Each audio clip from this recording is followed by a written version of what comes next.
कल शहर में आप लोगों के साथ दो लोगों ने प्रेस कॉन्फ्रेंस करके कुछ चीज़ों पे बातें आपके सामने रखी। पहले देश के एससी कमीशन के डेप्यूटी चेयरमैन अरुण हल्दर जी ने मीडिया से बात की। परसों उन्होंने कहा था कि समीर दाऊद वानखेड़े ने कोई भी धर्म परिवर्तन नहीं किया। चौंकाने वाली बात है कि एक वैधानिक पद पे बैठा हुआ व्यक्ति जिसके ऊपर सवाल खड़े हो रहे हैं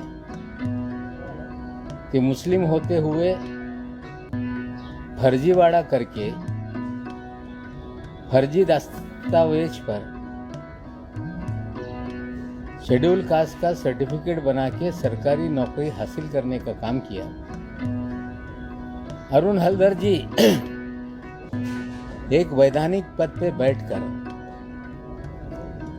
उस व्यक्ति के घर जाते हैं जिसके ऊपर शक की सुई है।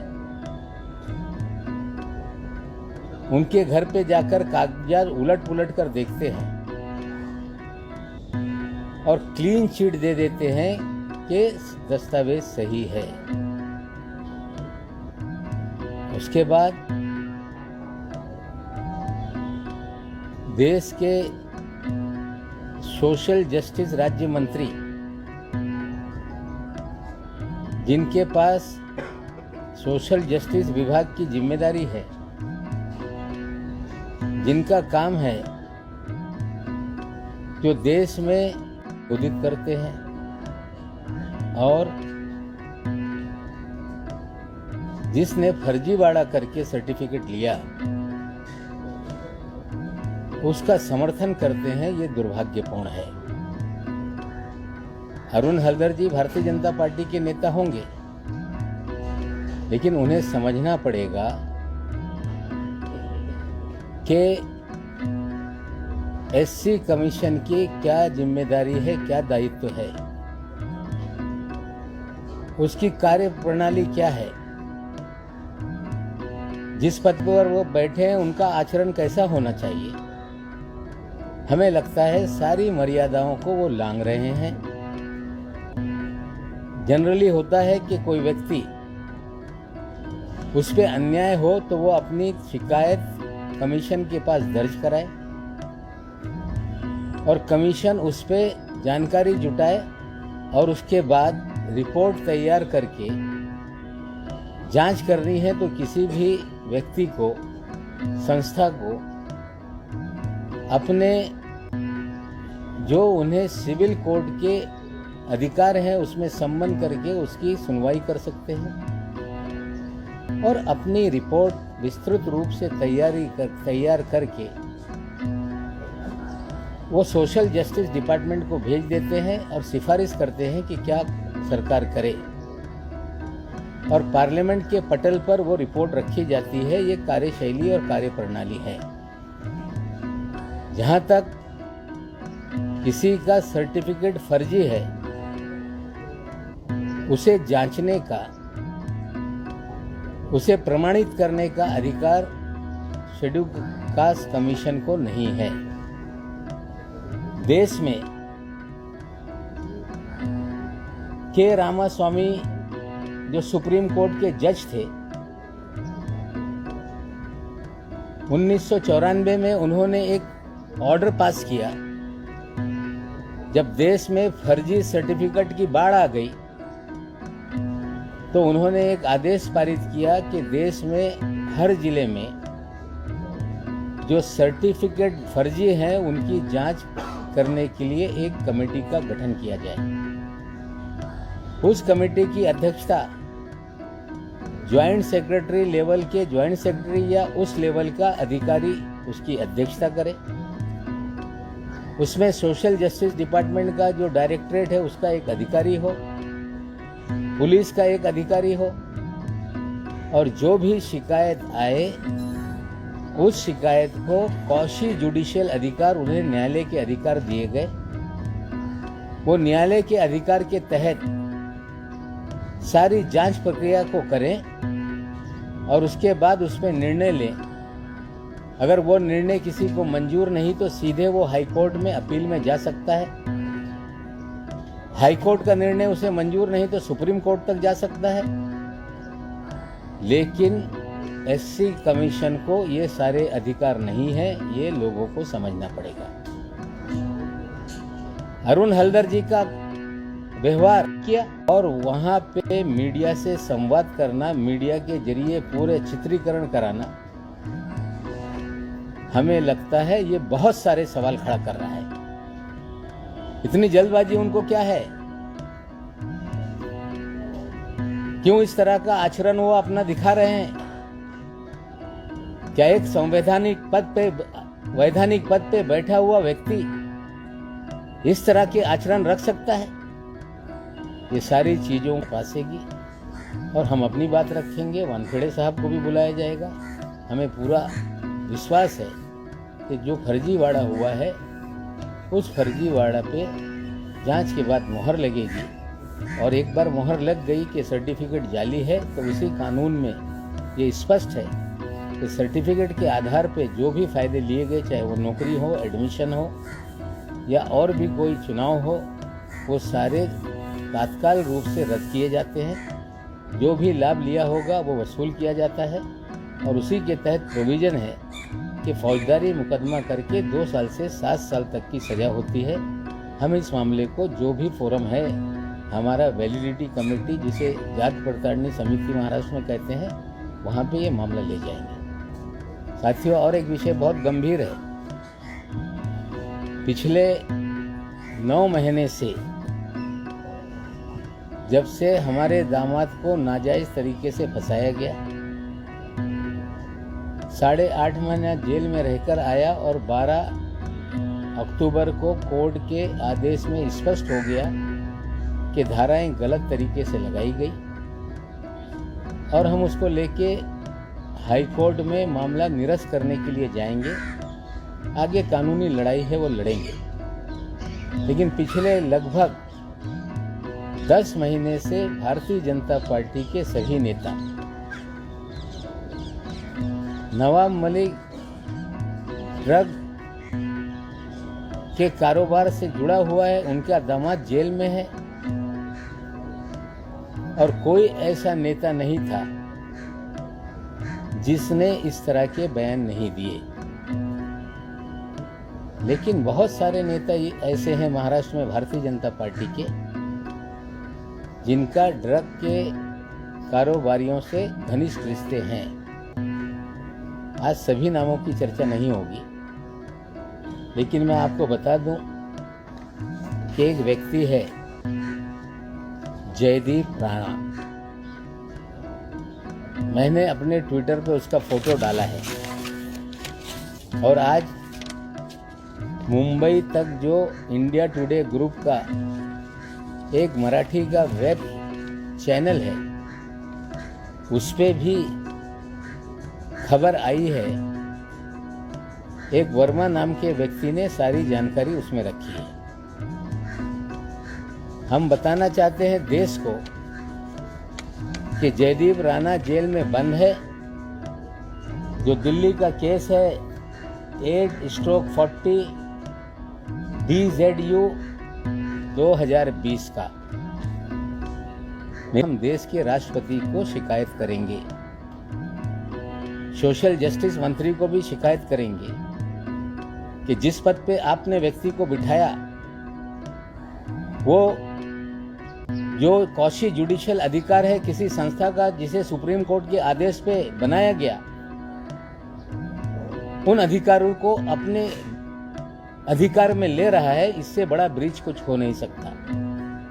हम राष्ट्रपति महोदय को ये सारी घटना की कंप्लेंट करेंगे, साथ ही साथ सोशल जस्टिस मिनिस्टर को लिखेंगे और मांग करेंगे इस घटनाक्रम की जांच हो कि उनका मोटिव क्या था, क्यों इतना वो ममत भाव एक व्यक्ति को दिखा रहे थे जिसने फर्जीवाड़ा करके सर्टिफिकेट लिया, देश में एक होनहार दलित बच्चे के अधिकारों को छीना और ये भी मुझे धमकी उन्होंने दी है कि ज्यादा बोलेंगे तो एट्रॉसिटी एक्ट के अंदर कार्रवाई करके जेल में डाल देंगे।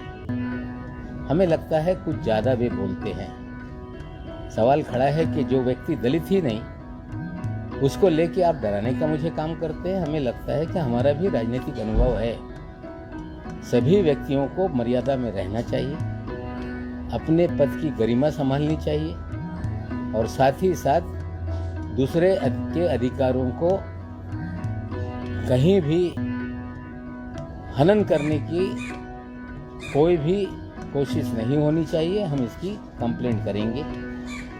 कल प्रेस कॉन्फ्रेंस में आठवले साहब के पास बैठकर उल जुलूल बातें की गई, लेकिन मैं फिर साफ कर दूं कि मैंने जिस तरह से आरोप लगा रहे हैं वानखेड़े साहब हल्दर साहब के साथ जब बैठे थे कि मैंने बच्चों की तस्वीरें वीडियो अपने ट्विटर अकाउंट पे डाली, मैंने बच्चों का नाम लिया, मैंने उनकी दूसरी सौभाग्यवती पत्नी का नाम लिया, उनके बारे में कुछ कहा। मैं जिम्मेदारी से कहता हूं कि मैंने कभी उनकी दूसरी पत्नी का नाम तक नहीं लिया है, ना उनकी कोई तस्वीरें साझा की है, ना मैंने उनके बच्चों की तस्वीरें साझा की है।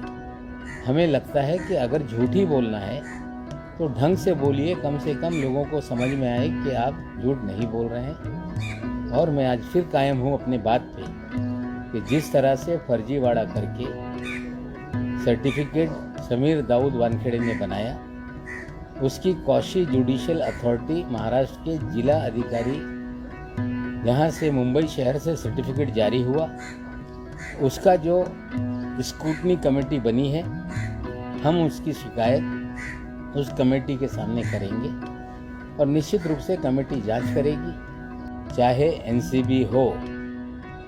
यही देवेंद्र जी का वाजे सारे कार्यालयों में फिरता नजर आ रहा है। अधिकारियों के तबादले में भी करोड़ों रुपए वसूले जा रहे हैं। समीर दाऊद वानखेड़े जो पिछले 14 साल में इस शहर में लगातार अलग अलग विभाग में काम करता है, उसके भी तबादला करने के पीछे महाराष्ट्र के पूर्व मुख्यमंत्री देवेंद्र फडणवीस हैं और उसे लाया इसीलिए गया कि आप पब्लिसिटी करके नाजायज लोगों को फंसाया जाए और ड्रग का खेल इस मुंबई और गोवा में चलता रहे, इसलिए समीर वानखेड़े को लाया गया। बड़े बड़े ड्रग पेडलर, चाहे वो काशिफ खान हो, उसे छोड़ दिया जाता है। ऋषभ सचदेवा को, आमिर फर्नीचर वाला को और प्रतीक गाबा को छोड़ दिया जाता है। सारा ड्रग का खेल ये देवेंद्र जी के इशारे पे इस राज्य में चल रहा है। जिम्मेदारी से कहता हूं कि प्रतीक गाबा कौन है, प्रतीक गाबा को क्यों छोड़ा गया, प्रतीक गाबा इस शहर में क्या करता है, किन होटलों में पार्टी ऑर्गेनाइज करता है। एक टेबल की कीमत 5 लाख, 10 लाख, 15 लाख कैसे होती है। मैं आज प्रतीक गाबा के बारे में नहीं बताऊंगा, लेकिन इस खेल में प्रतीक गाबा सबसे बड़ा किरदार है, जो आने वाले दिनों में उसको हम आप लोगों के सामने रखेंगे। पूरा ड्रग का मास्टरमाइंड, ड्रग के खेल का मास्टरमाइंड। हमें लगता है महाराष्ट्र का पूर्व मुख्यमंत्री है क्या, यह सवाल हमारे दिमाग में खड़ा हो रहा है।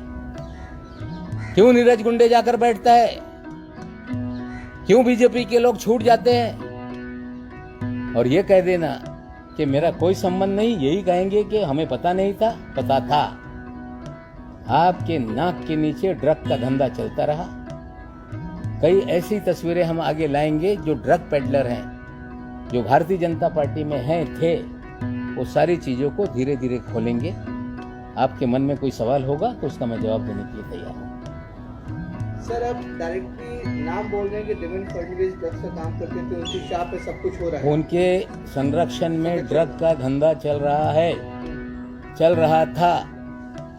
जिस तरह से जयदीप राणा की तस्वीरें आई ये योगा योग नहीं कि वो उनके गाने का फाइनेंशियल हेड है, उसके बाद भी उनकी घनिष्ठता एक उनके घर की तस्वीर से दिखती है, जिसमें दिल्ली के एनसीबी के जोनल यूनिट ने कहा कि वो जेल में है और जानकारी ऐसी है कि वे साबरमती जेल में हैं।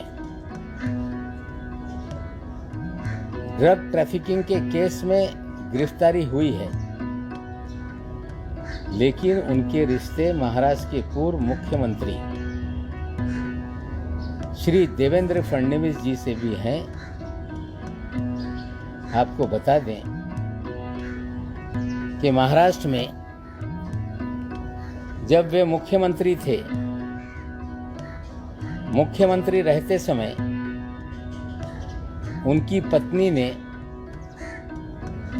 एक रिवर सॉन्ग चल चल मूवी मुंबई नदी संरक्षण अभियान के नाम से एक रिवर सॉन्ग बनाया था।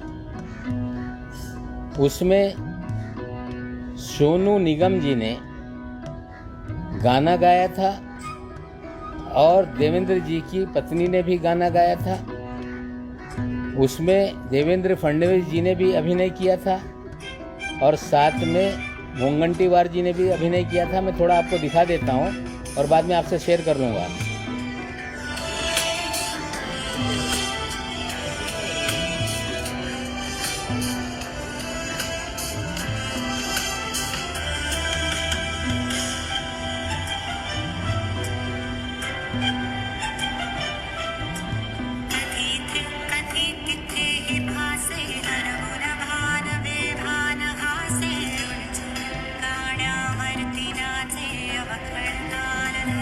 मैं शेयर कर दूंगा, आप बाद में देख लीजिएगा।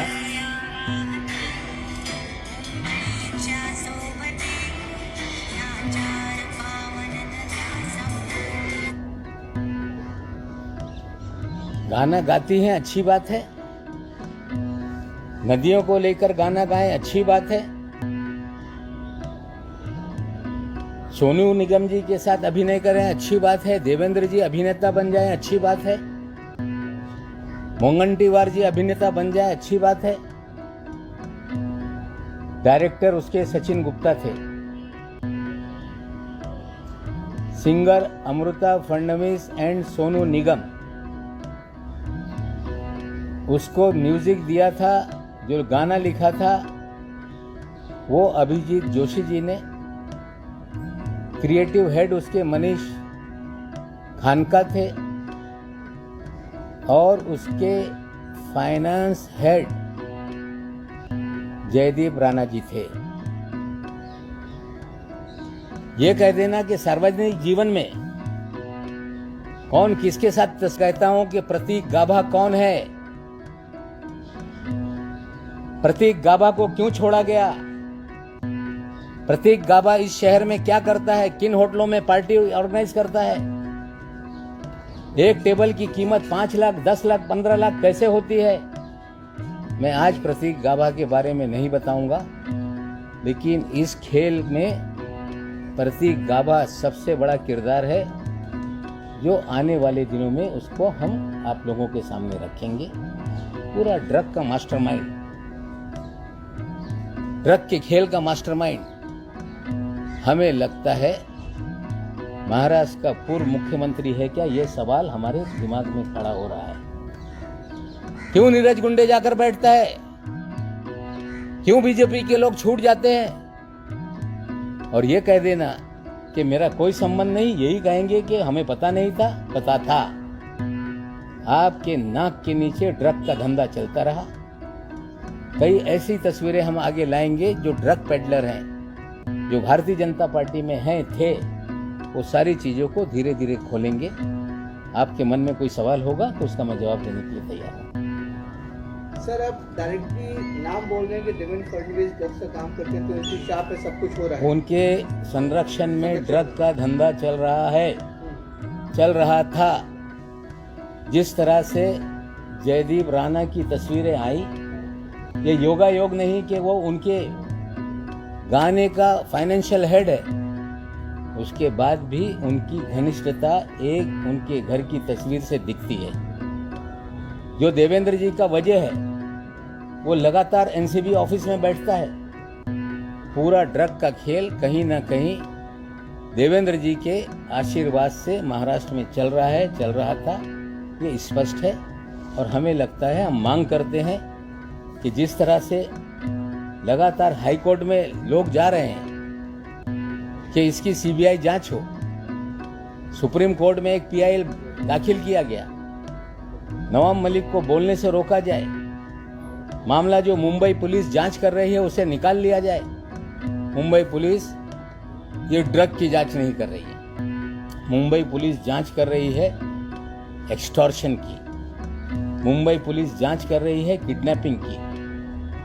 सीबीआई को अगर जांच करानी है तो सारी जांच हो कि इस शहर में देवेंद्र जी का ड्रग के धंधे में क्या कनेक्शन है, जयदीप राणा का उनकी क्या रिश्ते हैं, नीरज गुंडे किस तरह से इस सारे खेल में इन्वॉल्व है। हम मांग करते हैं कि अगर उन्हें निर्दोष अपने आप को साबित करना है तो कोई जुडिशियल इंक्वायरी बैठ जाए या सीबीआई इसकी जांच करे, हम मांग करते हैं। नवाब जी, तुम्ही आता बोलता